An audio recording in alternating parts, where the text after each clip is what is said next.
6 बजे।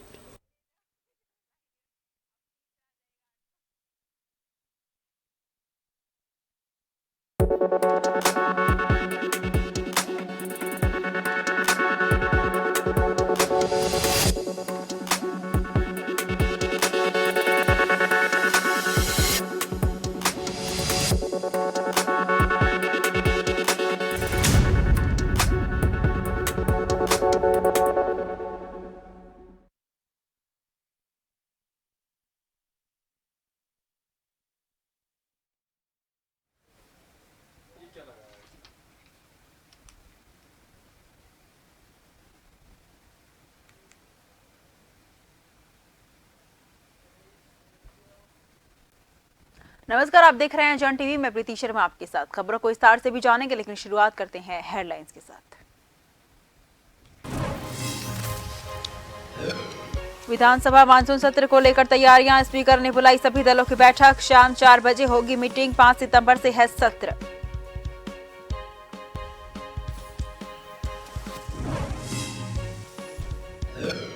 बागेश्वर उपचुनाव के लिए वोटिंग कल। 172 पोलिंग बूथों पर होगा मतदान। चंदन राम के निधन के बाद खाली हुई थी सीट। बीजेपी अध्यक्ष ने ऑब्जर्वर की मुख्य चुनाव आयुक्त से की शिकायत। केंद्रीय पर्यटन मंत्री का मसूरी दौरा। पर्यटन उद्योग से जुड़े लोगों से की मुलाकात। मंत्री ने देश विदेश के पर्यटकों से की अपील।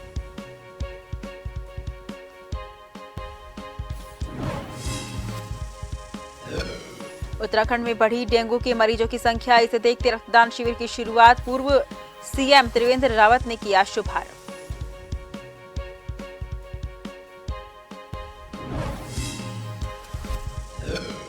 उत्तराखंड के पिथौरागढ़ और चमोली में भूकंप के झटके। 2.9 रही भूकंप की तीव्रता। सुबह 3:18 पर आया भूकंप।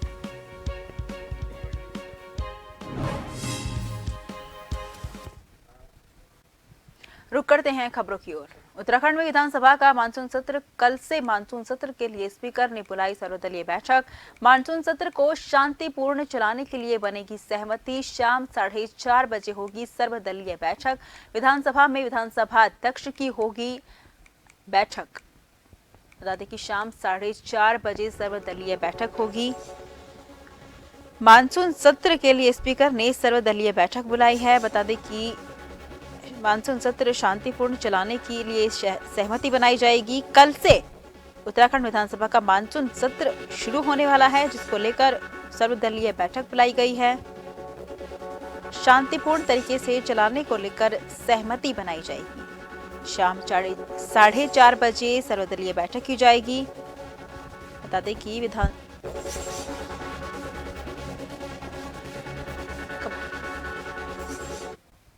खबर पर तमाम जानकारी के लिए हमारे ब्यूरो चीफ एसएन पंत हमारे साथ जुड़ गए हैं। एसएन जी, बताइए क्या कुछ अपडेट है इस पूरे मामले को लेकर?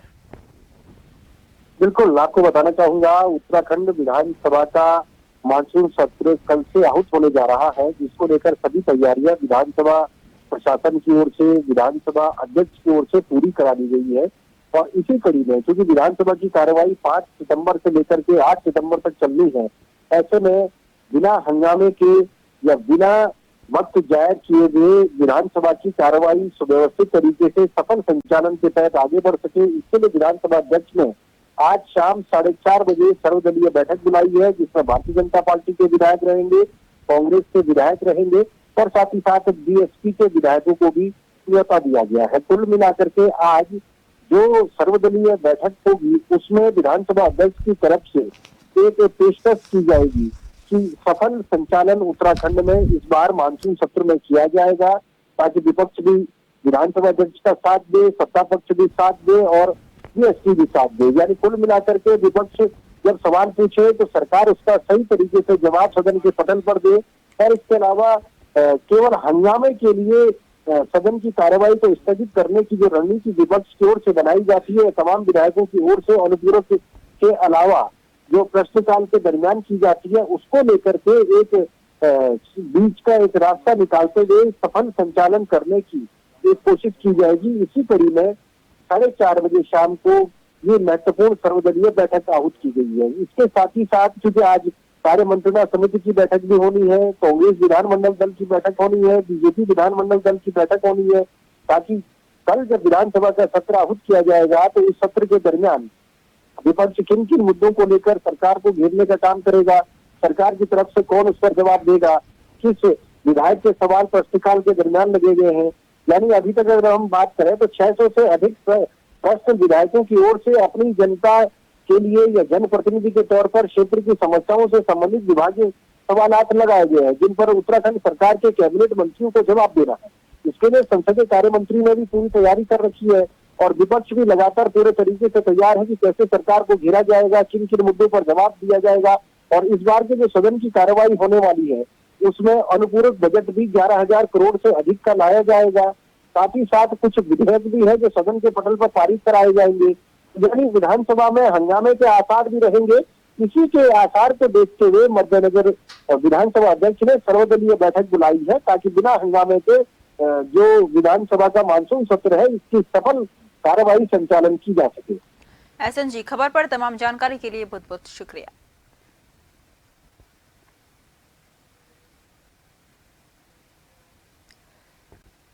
5 सितंबर से प्रारंभ हो रहे विधानसभा सत्र को देखते हुए वरिष्ठ पुलिस अधीक्षक देहरादून द्वारा विधानसभा और उसके आसपास के ड्यूटी पॉइंटों पर स्थलीय निरीक्षण किया गया। इस दौरान एसएसपी द्वारा अधीनस्थ अधिकारियों को विधानसभा सत्र के दौरान सुरक्षा के समुचित प्रबंध सुनिश्चित करने के निर्देश दिए गए हैं। साथ ही विधानसभा के आसपास पूर्व में निर्धारित किए गए स्थान पर प्रभावी बैरिकेडिंग व्यवस्था सुनिश्चित करने और बैरिकेडिंग पर समुचित संख्या में पुलिस बल की नियुक्ति करने के निर्देश दिए गए हैं।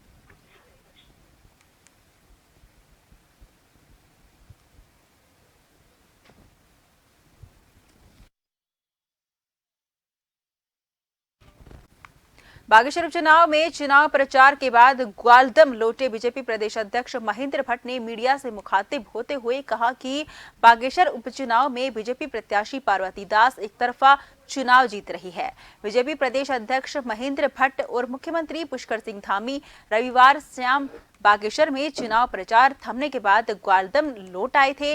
वहीं सोशल मीडिया पर प्रदेश अध्यक्ष महेंद्र भट्ट द्वारा चुनाव आयोग द्वारा भेजे गए सेंट्रल ऑब्जर्वर की शिकायत का पत्र वायरल होने पर प्रदेश अध्यक्ष भट्ट ने बताया कि बागेश्वर उपचुनाव में भेजे गए सेंट्रल ऑब्जर्वर बीजेपी कार्यकर्ताओं को प्रताड़ित कर रहे हैं, जिसकी शिकायत उन्होंने मुख्य चुनाव आयुक्त से की है।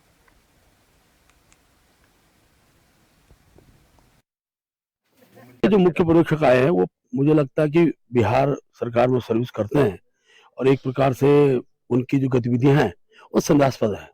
और कल ही हमने रात में ही जो मुख्य निर्वाचन आयुक्त है उनको हमने शिकायती पत्र भेजा है कि इस प्रकार से एक पार्टी विशेष के लिए प्रचार करने की मंशा से तो कोई व्यक्ति चुनाव आयुक्त बनकर आता है या चुनाव परीक्षक बनकर आता है तो उसमें प्रश्न खड़े होने बहुत आवश्यक है। जिस तरीके से हमारे कार्यक्रम अनावश्यक रूप से वहां प्रताड़ित करने का उनके द्वारा प्रयास किया जा रहा है, यहाँ तक कि प्रत्याशी घर के अंदर जाने का कुछ चेष्टा उनके द्वारा की जा रही है, ये सब एक प्रकार से संदेहास्पद लगता है और हमने कल इसकी शिकायत की है। केंद्रीय पर्यटन एवं रक्षा राज्य मंत्री अजय भट्ट ने मसूरी में पर्यटन उद्योग से जुड़े लोगों के साथ मुलाकात की और पर्यटन उद्योग के बारे में जानकारी ली। इस मौके पर मसूरी होटल एसोसिएशन के अध्यक्ष संजय अग्रवाल और Uttarakhand hotel and restaurant association के प्रदेश अध्यक्ष सदीप सहानी ने बताया कि पिछले दिनों मसूरी में अत्यधिक बारिश होने और उत्तराखंड और हिमाचल में आई आपदा के कारण पर्यटक व्यवसाय बुरी तरह से प्रभावित हो गया है, जिससे उनको भारी आर्थिक नुकसान झेलना पड़ा है। उन्होंने कहा कि जिस तरीके से मीडिया में उत्तराखंड हिमाचल को जोड़कर आपदा से जुड़े चित्र दिखाए गए हैं उससे लोगों में दहशत है, लेकिन उत्तराखंड के ज्यादातर पर्यटन स्थल पूरी तरह से सुरक्षित थे, जहां पर किसी प्रकार की कोई बारिश से नुकसान या जनहानि नहीं हुई है। उन्होंने कहा कि सरकार को उत्तराखंड के पर्यटन व्यवसाय को दोबारा पटरी में लाने के लिए प्रचार प्रसार और लोगों को जागरूक करने की जरूरत है।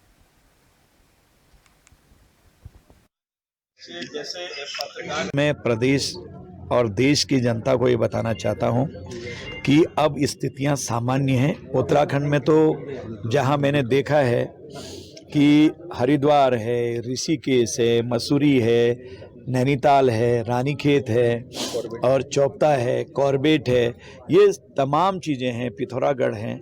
ये काफ़ी जगह हमारी ऐसी हैं जो सुरक्षित रही हैं। कौसानी है, गढ़वाल के भी जो अधिकांश हमारे 2 रीजन हैं उनके जो पर्यटक स्थल हैं, 4 धाम में कभी कभी ऊपर से जरूर पहाड़ आ जाते हैं, लेकिन ऐसी व्यवस्था सरकार ने करी है 2, 3, 4 घंटे से ज़्यादा कभी बंद नहीं होता है।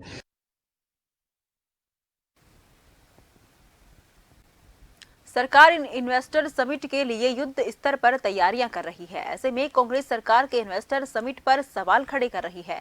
कांग्रेस प्रदेश उपाध्यक्ष मथुरा दत्त जोशी के अनुसार सरकार 2.5 लाख करोड़ के निवेश की बात कर रही है, लेकिन सरकार को पहले ये साफ करना चाहिए कि आखिर 2017 में हुए इन्वेस्टर समिट से उत्तराखंड कितने निवेशक आए।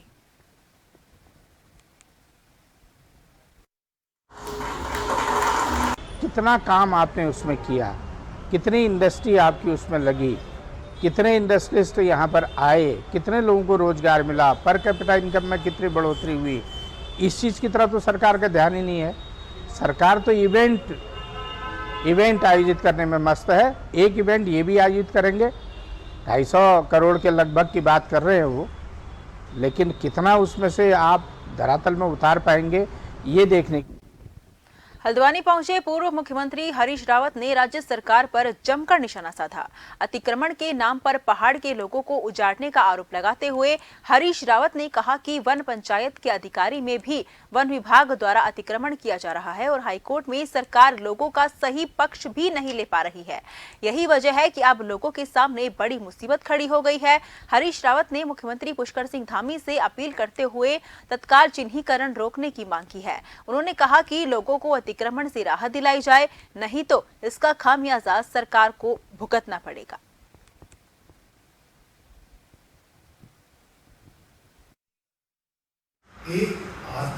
सरकार के धन बल, पशु बल, सत्ता बल, साधन बल के खुले दुरुपयोग के बावजूद लोगों को धमकाने, डराने की कार्रवाई, खुल करके धन बांटने के बावजूद भी बागेश्वर की जनता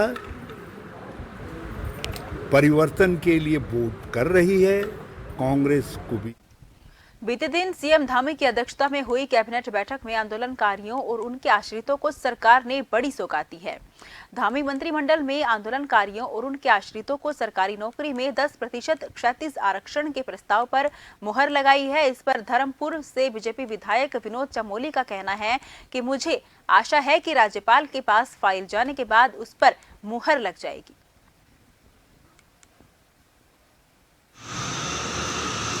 देखिए, मैं बहुत समय से प्रतीक्षा थी जो 10% का क्षैतिज आरक्षण आंदोलनकारी उनके आश्रितों को मिलता था। पहले मिला है, बहुत सारे लोगों को नौकरियां भी लगी हैं और उसके बाद अचानक उसको बंद कर दिया गया। प्रतिबंधित हाईकोर्ट के आदेशों से उसको रोकना पड़ा।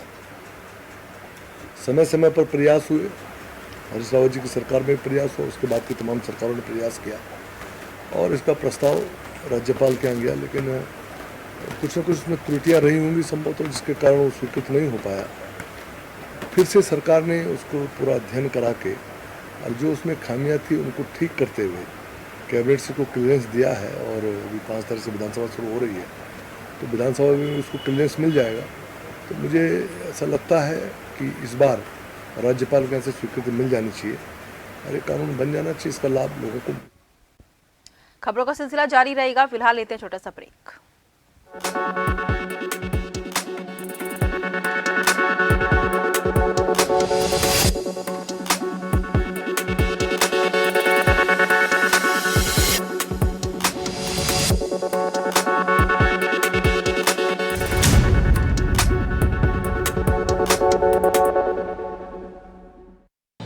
डेंगू से बचने के लिए जरूरी है आसपास पानी जमा ना होने दें। डेंगू से बचाव करना है तो याद रखिए ये सारी बातें। डेंगू के मच्छर साफ पानी में पनपते हैं, इसलिए अपने आसपास पानी जमा नहीं होने देना है और रखनी है साफ सफाई।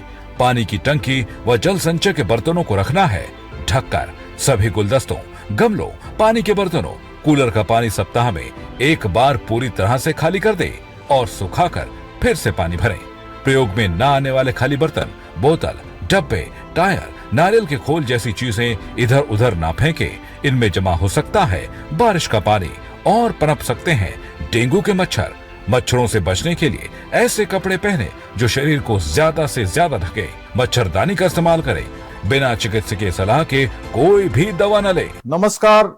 डेंगू और मलेरिया की रोकथाम, नियंत्रण और बचाव के लिए हम सभी को अपने आसपास के वातावरण को स्वच्छ बनाए रखना है, क्योंकि बारिश के मौसम में संक्रामक बीमारियों के साथ साथ डेंगू और मलेरिया के लार्वा भी तेजी से पनपते हैं। मेरा आप सभी से आग्रह है कि अपने घर में और घरों के आसपास साफ सफाई रखें, जल भराव न होने दें, ताकि डेंगू और मलेरिया की रोकथाम व नियंत्रण के लिए इस बीमारी की मूल वजह पर चोट की जा सके। हम सभी प्रत्येक रविवार को यह सुनिश्चित करें कि डेंगू के मच्छर आपके घरों या आसपास पनप तो नहीं रहे। छतों पर, कूलरों पर और गमलों की ट्रे पर पानी एकत्रित न होने दें। उस स्थान को साफ सुथरा रखें। हम सभी डेंगू और मलेरिया से बचाव के लिए जागरूकता फैलाएं और एक संकल्प लें कि आसपास के वातावरण को स्वच्छ बनाए रखेंगे और एक दूसरे को सहयोग करते रहेंगे। हर रविवार रहें तैयार, स्वच्छता अपनाकर करें डेंगू और मलेरिया पर वार। धन्यवाद। जागरूकता के साथ बरतनी है सावधानी।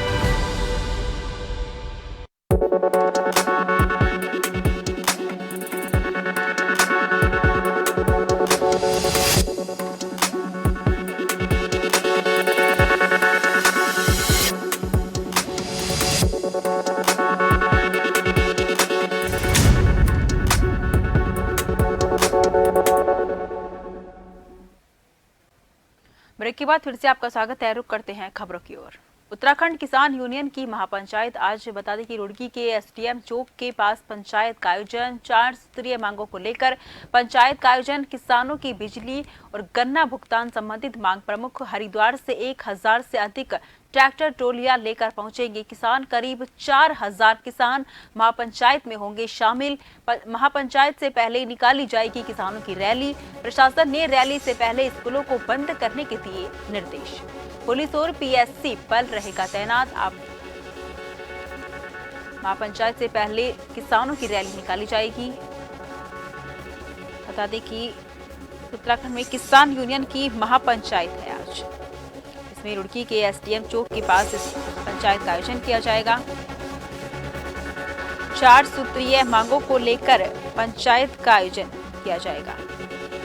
किसानों की बिजली, गन्ना भुगतान संबंधित मांग प्रमुख मुद्दा रहेंगी।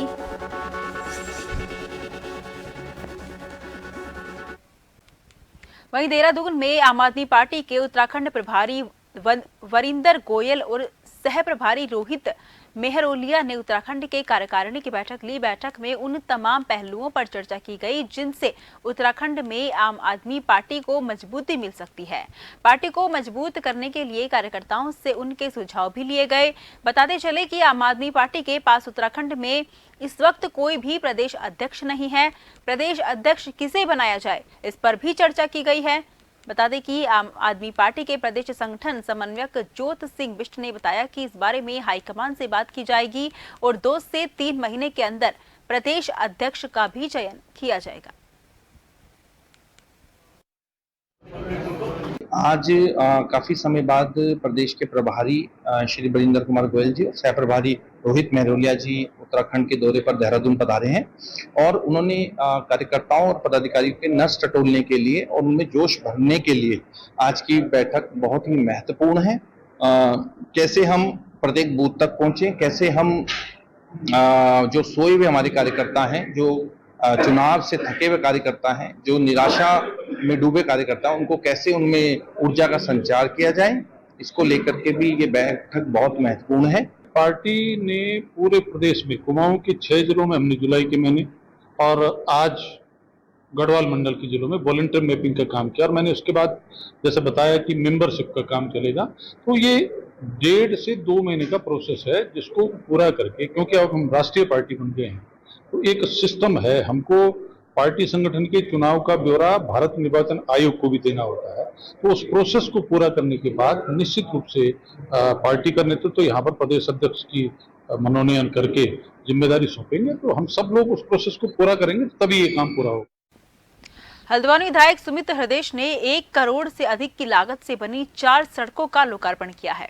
इस दौरान उन्होंने कहा कि वो विधायक निधि सबसे तेजी से खर्च करने वाले विधायक हैं, लिहाजा हल्द्वानी की सड़कों में गड्ढे देखकर उन्हें और पूर्व कैबिनेट मंत्री स्वर्गीय इंदिरा हृदयेश को बड़ा दुख पहुंचता होगा, क्योंकि कांग्रेस के कार्यकाल में चमचमाने वाली सड़क आज गड्ढा युक्त है। वो अपनी तरफ से पूरा प्रयास कर रहे हैं और उनका लक्ष्य है कि हल्द्वानी को गड्ढा मुक्त बनाया जाए।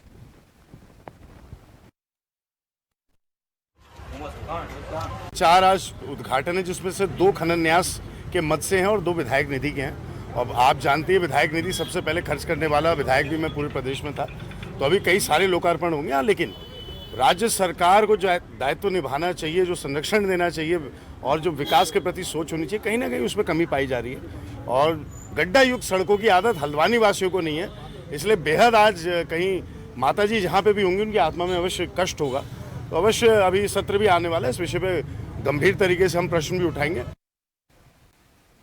कहते हैं कि अगर कुछ करने की ललक हो तो आपको किसी भी देश की सीमा नहीं रोक सकती है। इसी कहावत को चरितार्थ किया है जनपद उत्तरकाशी के 2 युवाओं ने।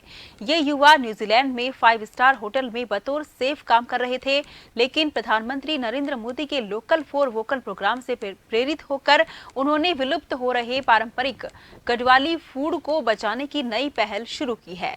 इनके द्वारा कोदे झंगोरे के द्वारा निर्मित लोकल फूड का निर्माण किया जा रहा, बता दें कि जिसकी हर ओर तारीफ हो रही है।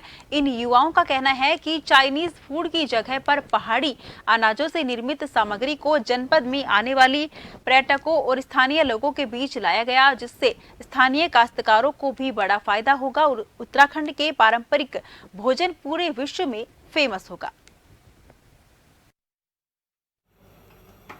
हम चाहते हैं कि हम लोकल फॉर वोकल मतलब ये अपने पहाड़ी प्रोडक्ट को अपनाएं। इसमें जो है तंदुरुस्त के कई अनमोल खजाने छुपे हुए हैं। जैसे आजकल नरेंद्र मोदी जी का विजन है लोकल फॉर वोकल, हम चाहते हैं उसी के वो बढ़े। इससे हमारा प्लान भी रुक सकता है। जब हम खुद अपनी जो है अपने दम पे, अपनी मेहनत के दम पे कुछ नया करेंगे तो हमारा प्लान भी रुक सकता है और छोटे जो किसान वालों को भी आजीविका का अच्छा स्रोत मिल सकता है। इन्होंने एक नई चीज की शुरुआत की है। आज इन्होंने जो लोकल हमारे उत्पाद हैं जैसे मंडवा है, झंगोरे है, उनके आइटम को प्रमोट करते हुए यहाँ पे मंडवे के पकौड़ी, मंडवे के समोसे, कोदे की चाय और तमाम तरह के जो हमारे लोकल स्थानीय उत्पाद हैं, और धीरे धीरे जो है ये इस दिशा में आगे बढ़ रहे हैं। जो चाइनीज प्रोडक्ट हैं उससे जो लोग बीमार होते हैं, तो चाइनीज आइटम का बहिष्कार करते हुए जो हमारे स्थानीय उत्पाद हैं उनको बढ़ावा देते हुए जो इन्होंने ये अभिनव पहल की है, मैं इसके लिए इनको बहुत बहुत बधाई देता हूँ। कच्ची शराब बनाने का धंधा रुकने का नाम नहीं ले रहा है। आबकारी विभाग की टीम क्षेत्रों में छापेमारी की कार्रवाई कर रही है। वहीं मंगलोर क्षेत्र भारी मात्रा में कच्ची शराब बरामद की है, जबकि आरोपी मौके से फरार हो गए हैं।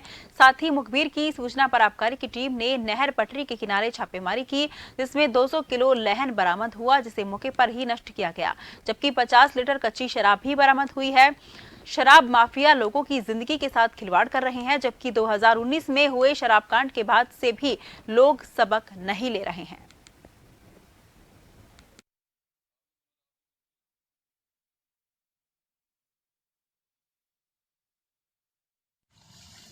आज भी सुबह हमें मॉर्निंग में सूचना मिली कि यहाँ राणा फैक्ट्री के पास में कोई ऐसी एक्टिविटीज़ है जिससे शराब बनाई जा रही। तो हमने वहाँ दबिश दी तो देखा नहर के किनारे पे लगभग 2 गड्ढे थे, जिनमें 200 केजी के आसपास लहन थी और नीचे ज़मीन में दबी हुई एक कच्ची शराब मिली। विगत 1 महीने से जोशीमठ विकासखंड का पगनो गांव भारी भूस्खलन की चपेट में है। कई परिवार भूस्खलन के चलते बेघर हो चुके हैं। रास्ते, दुकानें, गौशाला, विद्यालय टूट चुके हैं। यहां तक कि प्राचीन मंदिर भी टूट चुका है। इस वक्त पगनो गांव के लोगों को काफी परेशानी का सामना करना पड़ रहा है, लेकिन अब जोशीमठ तहसील प्रशासन की टीम पगनो गांव पहुंची, जहां पर तहसील प्रशासन की टीम ने सभी 123 आपदा पीड़ित परिवारों को राहत सामग्री वितरित की।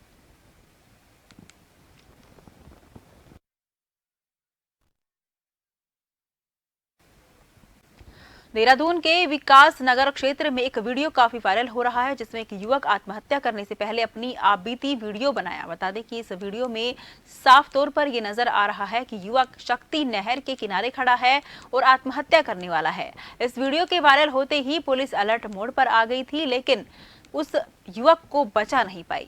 युवक का शव पुलिस को शक्ति नहर से बरामद हुआ। वीडियो में देखा जा सकता है कि युवक अपने परिवार के साथ आपसी मतभेद दिया, जिसके चलते उसने आत्महत्या की है। साथ ही विकास नगर थाने के एक कांस्टेबल विकास त्यागी पर भी युवक ने 20,000 की रिश्वत लेने का आरोप लगाया था।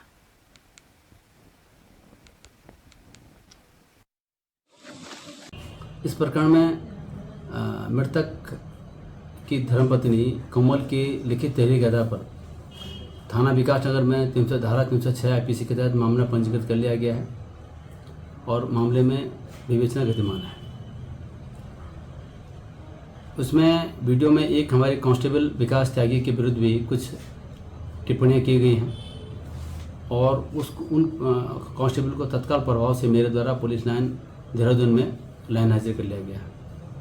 उस पूरी घटनाक्रम की जांच CO विकास नगर करेंगे, जो एक हफ्ते में मुझे रिपोर्ट प्रेषित कर। हल्द्वानी पुलिस के मोबाइल ऐप रिकवरी सेल को बड़ी सफलता मिली है। सेल ने खोए हुए चोरी हुए 302 मोबाइल फोन बरामद किए हैं। बरामद किए गए मोबाइल की कीमत लगभग 70 लाख रुपए बताई जा रही है। SSP पंकज भट्ट ने मोबाइल स्वामियों को उनके खोए हुए मोबाइल लौटाए। इस दौरान SSP ने बताया कि उत्तर प्रदेश, बिहार, दिल्ली, जम्मू कश्मीर, पश्चिम बंगाल और हिमाचल प्रदेश से ये मोबाइल रिकवर किए गए हैं। इस दौरान अपने खोए हुए मोबाइल वापस पाकर लोगों के चेहरे खिल उठे हैं। इस साल अब तक पुलिस ने 1 करोड़ 13 लाख रुपए के 630 मोबाइल रिकवर किए हैं। SSP का कहना है कि मोबाइल रिकवरी की ये कार्यवाही लगातार जारी है।